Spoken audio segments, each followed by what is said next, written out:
আসসালামু আলাইকুম এভরিওয়ান। কেমন আছেন সবাই? আজকে আমি ক্লে দিয়ে পদ্ম ফুল বানাবো। ফার্স্টে আমি সবুজ রঙের ক্লে দিয়ে পদ্ম ফুলের পাতাটা তৈরি করে নেব।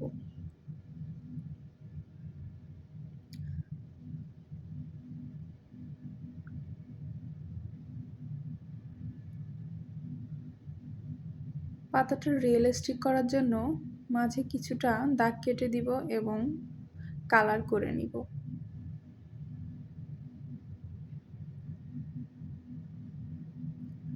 তারপর গোলাপি রঙের ক্লে দিয়ে পদ্ম ফুলের পাপড়িগুলো বানিয়ে নিব।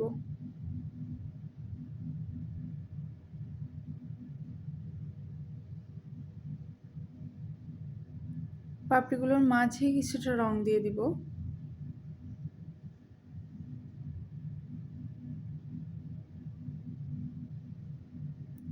পাপড়িগুলো একসঙ্গে সেট করে দিব।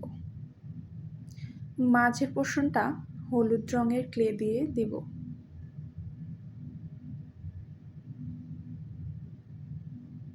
লাস্টে আরেকটু হাইলাইট করে দেব। দেখুন ফাইনাল লুকটা কতটা সুন্দর এসেছে, একদম রিয়েলিস্টিক। সাথে থাকার জন্য অসংখ্য ধন্যবাদ।